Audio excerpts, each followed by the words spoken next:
Vamos a empezar suavecito con el compañero Monteverde a raíz del comunicado que sacó Alberto Fernández con sus asesores económicos luego de su entrevista con el fondo.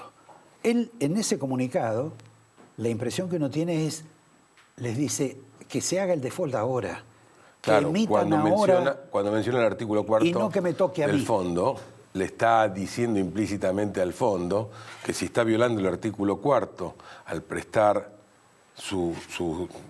poner sus desembolsos al servicio de la fuga de capitales, se está violando el estatuto. Sí. La verdad que es la parte más incendiaria del... Los Fernández con este comunicado lo que están es tratando de preservarse de lo que les puede ocurrir. Bueno, a ver, Porque desde un punto de vista sectario, ¿Sectario a favor de quién? De cada uno, del interés mezquino de cada parte. No necesariamente pavimentar una transición es el mejor negocio, ni para unos o para otros. Así como para el gobierno podía ser descargar las culpas de lo que está ocurriendo sobre la oposición, o en este caso kirchnerista, para el señor Fernández también puede ser negocio gobernar Roma sobre las cenizas de Roma, ¿no? Digamos algo parecido a lo que ocurrió con cambios de gobiernos también en la Argentina. Por supuesto. Caso... Esto es viejo como el mundo. Ahora, en ese plano, uno tiene la impresión de que esto es más grave que otros acontecimientos que hubo en la historia argentina, inclusive recientes. Y uno toma, nunca hubo una caída de la bolsa tan grande del patrimonio, de las acciones de las empresas argentinas como ahora, nunca en la historia. Tenés un proceso de inflación, yo no digo galopante, por lo menos de alta inflación. Tenés un proceso de devaluación casi inmediato, que no será la semana próxima, pero que puede ser la semana próxima. Yo creo que estamos con una crisis en curso. Estamos en el medio del proceso. Ahora, en toda esa explosión, y además, ¿con qué obligaciones que tiene? ¿Qué obligaciones tiene la Argentina en materia financiera, por ejemplo? Bueno, de aquí a fin de año realmente la cosa viene terriblemente cargada.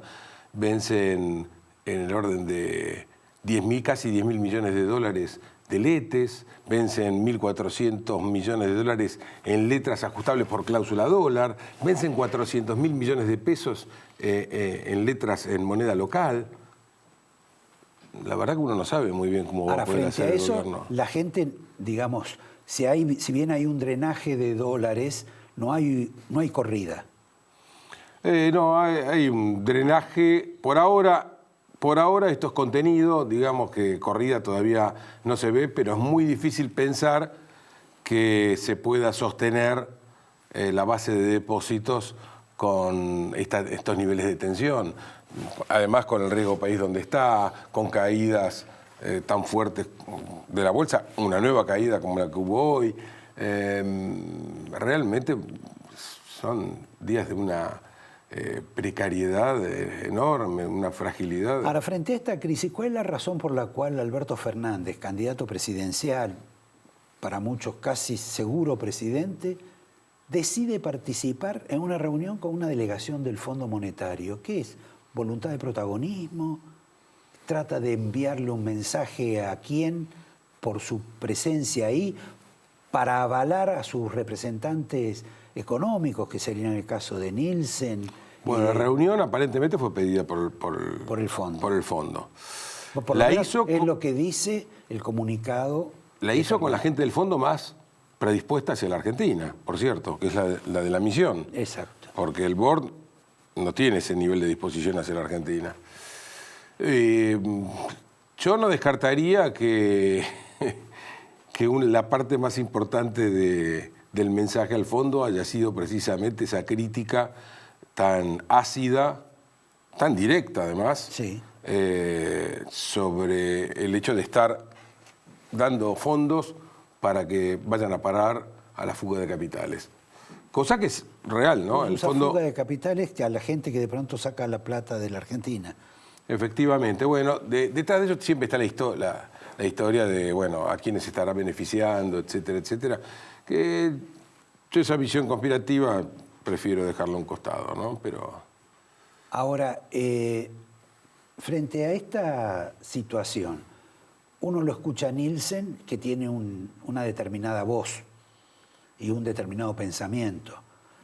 Me parece que no es el mismo de otra gente, como el caso de que apareció Solá diciendo que iban a impedir que la gente comprara dólares para amarrocar, esto es, para ahorrar. Bueno, lo que pasa es que... O que va a intervenir o que había que tocar la bolsa. La verdad es la Junta, que había que reinventar el kirchnerismo es un la verdadero guiso en este momento, ¿no? Hay de todo ahí dentro de la olla, ¿no? Y lo que es notable es que el señor Fernández trata de darle a unos y darle a otros. No es casualidad que haya ido a la reunión con la CUNSA, haya ido por un lado Guillermo Nielsen y por otro la señora Todesca.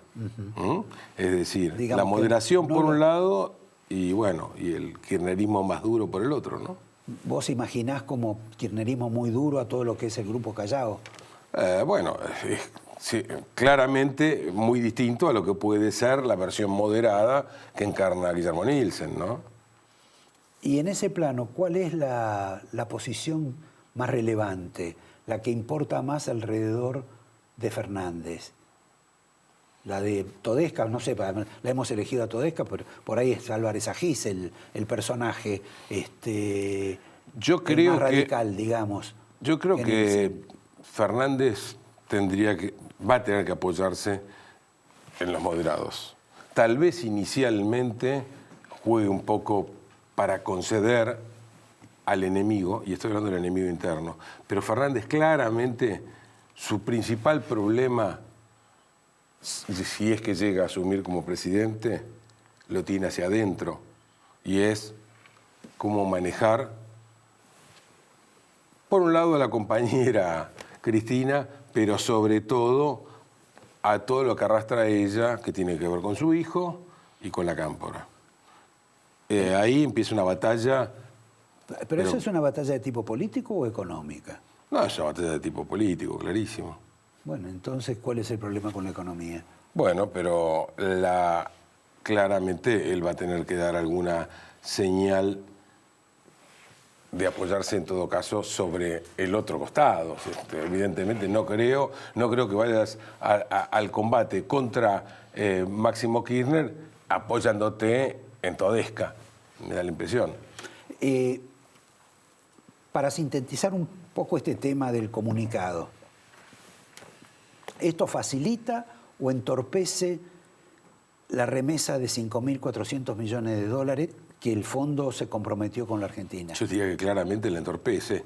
Claramente la entorpece. Y en todo caso, aun cuando lo hubiera, lo que busca es impedir que el Banco Central pueda intervenir en el mercado cambiario. Con lo cual, lo que estamos diciendo es... Para un poquito, porque ahí yo no entiendo. Porque para Álvarez Agis y para el mensaje económico que dio la gente de Fernández, el Banco Central actuó con profesionalismo, más tanto profesionalismo que algunos dicen que Sanleris va a seguir estando como presidente del Banco Central en una administración de los Fernández. Entonces, ¿cómo es esto? Bueno, lo que está claro es que acá esto lo que busca es cortar el estipendio dirigido a intervenir en el mercado. Hay una cosa que es cierta y que en eso hay que tenerlo en cuenta. Defender el valor del dólar significa rifar reservas. Esto es clarísimo. Y hoy el nivel de reservas netas, efectivas, es angustiantemente bajo. Ahora, ese es el objetivo primero de Mauricio Macri, supongo que de la CUNSA, porque la CUNSA, complementando la inquietud de Macri de que vamos a estabilizar el dólar sea como sea, ha dicho, yo no voy a permitir, teniendo reservas, que el dólar sea un barrilete. Bueno, justamente... Es clara la decisión del gobierno de defender un determinado tipo de cambio. Sí. Ahora, eso implica tirar la reserva por la ventana. Sí o sí, pero esto es clarísimo. Salvo que me digas que la demanda de dólares desaparece de un día para otro. ¿Me puedes explicar la declaración de Fernández que dijo hace 5 días el dólar está bien a 60 y hace 48 horas dijo el dólar está bien a 51? Bueno, desde ya, para mí era ya, no sé si gracioso o trágico que los candidatos estén opinando sobre el tipo de cambio adecuado. De todas formas, sobre el particular, yo creo que cuando ya estás en el medio de una crisis no tiene sentido hablar de tipo de cambio de equilibrio, porque el tipo de cambio de equilibrio en el medio de una crisis está cambiando continuamente, porque en el medio de una crisis el tipo de cambio está manejado, movido por el temor y no por las relaciones técnicas de ningún tipo. Pero yo había publicado pocos días antes de las PASO justamente un artículo en donde ante el debate sobre si había o no atraso cambiario, yo he sostenido y para mí es muy claro y sigo sosteniendo que hay atraso cambiario. Y hay atraso cambiario porque no me pueden hablar de... Perdón, si hay atraso cambiario y recupera el tipo de cambio, ¿vamos a tener inflación? Por supuesto. Vamos a tener algo más. Y dólar. ¿Y entonces quién se beneficia? No, pero es que el problema, el daño ya está hecho. El daño ya está hecho. Esto es el producto de haber evitado las reformas estructurales sistemáticamente y haberlo tapado todo eso con pura política monetaria, con puras compresas. Tapábamos la fiebre, pero la infección seguía.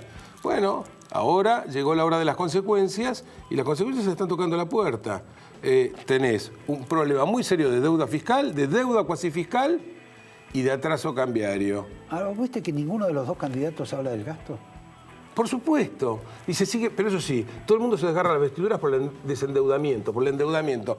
Perdón, el endeudamiento es el hijo directo de la exuberancia impúdica del gasto estatal, que es todo gasto político. Impúdica. Me gustó esa definición de Agustín sobre el gasto público en la Argentina. Bueno, perdón, ya que vos me das regalo, sí. Y como yo no te traje regalo las últimas veces, y esto muy a tono para regalarle al próximo gobernante, son las reformas necesarias para crecer en libertad que hicimos en la Fundación Libertad y Progreso, donde soy consejero académico, y bueno... Bueno, acá está el libro. Ojalá Agustín, lo apliquen. Que seguramente no lo van a leer. Pero sí ustedes. De la Fundación. Pero los del gobierno que están y del gobierno que viene, seguramente ninguno lo va a leer. Gracias, Agustín, gracias a ustedes, perdón por el atraso para que entregamos el programa.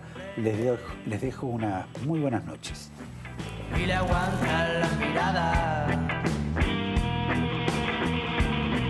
El hombre mira al hombre y le aguanta